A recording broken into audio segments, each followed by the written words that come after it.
something occurring that makes it spark. Like I said, if it happens to do it right when you're intently focusing on a question, a log drops and sparks go everywhere, yeah, I would interpret that.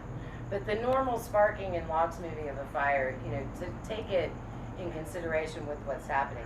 But you can read any way you choose. You can read the flames as a whole and look at them as a whole and see what scenes they make, or their pictures in them, or their figures and the shapes of them, how are they interacting. Or you can pinpoint a section and focus on that, like I was suggesting with the question. It's easier for the up-down. Embers you can get are tremendous. I would say you'll find the most images in the embers, the second most in the flames, and the third most with what the smoke's doing as a general rule.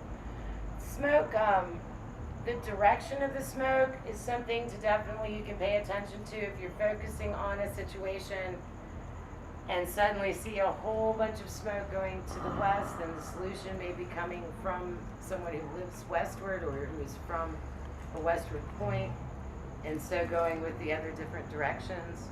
Or if it's specifically pointing to a person, like if you're asking a question related to a person here or at the place where you are when you're looking at the fire and the smoke seems to go towards that person, then that's, or someone you weren't asking about but it goes towards them, they might be a significant part of the situation you're reading without knowing it. Again, it's not precise, but it can be very, very dramatic, like that day in class where it really did just leap up and went way down.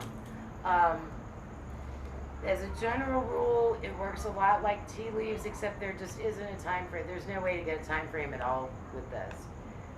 So, but similarly to you're looking at what are the images you see, how are they interacting with the other images, what are the flames doing, how are they interacting with one another, etc. It's very subjective and heavily symbol based.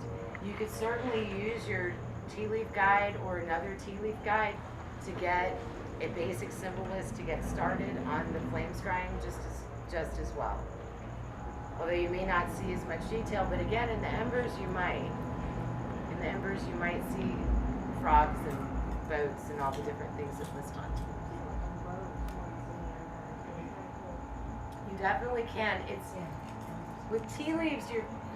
And I've done them a few times where there are no images at all. It's like, okay, I don't know, but usually you're gonna get at least a few images to work with, and usually a bunch. With fire, you might not at all. It may be only the embers, but when it's there, boy, it's there. So it's something that's definitely interesting to know how to do and fun to play with. I would definitely use it in connection with another system if you want to answer serious questions, or to any degree of detail.